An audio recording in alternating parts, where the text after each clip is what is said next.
To the show, Brett Velicovich, former Army Special Ops Intel analyst. Brett, thank you for doing this. I got a bunch of questions for you. You're in the know.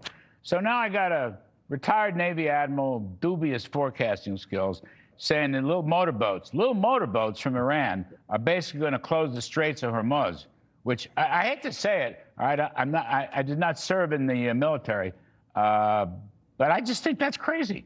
I mean, I don't know why anybody would say the Navy doesn't know this. We've destroyed their Navy. Anyway, you tell me, Brett. Motorboats? Is that the problem?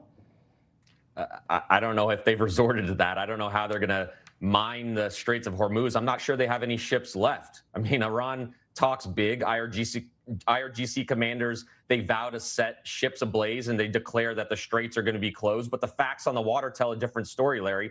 Their Navy is decimated. CENTCOM says 0 Iranian ships left in the Gulf or Hormuz after these strikes. U.S. subs and carriers, they own the lanes right now. But our military always had a plan for the straits. They would never have gone into this without it because it's always been what Iran has said would be their main response to war. So just like Iran's retaliation strikes, including these drones and missiles launched towards U.S. forces in the region, this was completely predictable. But more than that, the Strait isn't just a military checkpoint. It's Iran's own economic lifeline. So any serious attempt to disrupt it would still trigger overwhelming international consequences, not just the U.S., but literally from every nation dependent on global energy flow. So I just think it's ridiculous that to think that they can do much unless it's just one final act of desperation.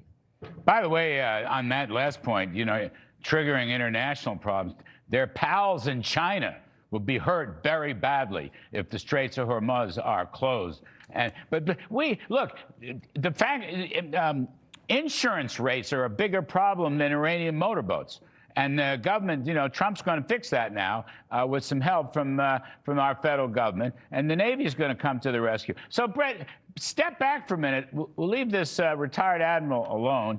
He can be with his liberal pals in his college outside of Boston. What is the war going better than expected? General Keane, who's a brilliant guy, was telling us how the, Iranian response rates get lower and lower. The bang for the buck is getting smaller and smaller, and we're ahead of schedule. That's what CENTCOM is saying. That's what Joint Chiefs, General Keane, is saying. How do you see it, Brett? Well, look, I mean, energy blackmail is a very expensive tax on the global economy, so we hope that they're not focused on that. And the oceans aren't, frankly, Iran's playground to toy with regional instability. It's the arteries of the global economy. And so maritime security is not negotiable. I think we're going to fix that. I think America is going to, provide what's needed to defend that. But overall, our strikes have degraded their missile program, weapons factories, drones locations, command and control overnight. Yeah, look, the risks are high. We have unpredictable retaliation still.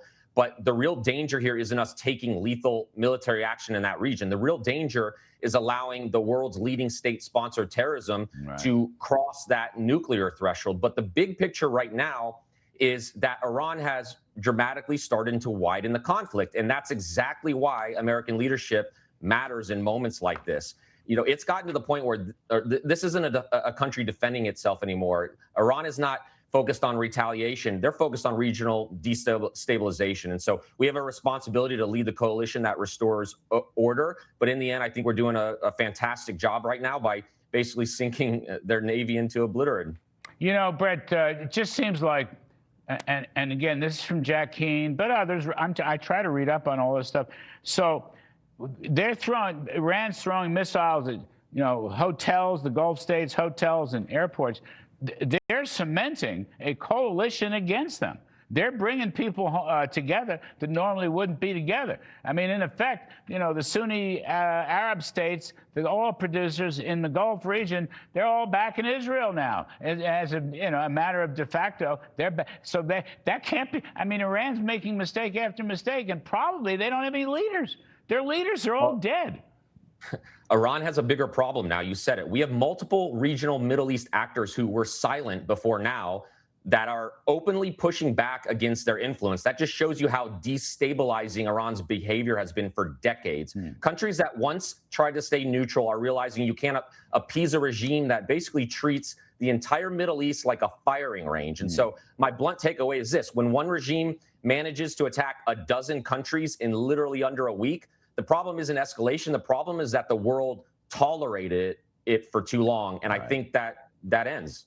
Right, 100%. The world tolerated it too long. Well put. Brent Velicovich, thank you for clarifying things. Very great. I hope you'll come back soon and help us out. Terrific stuff.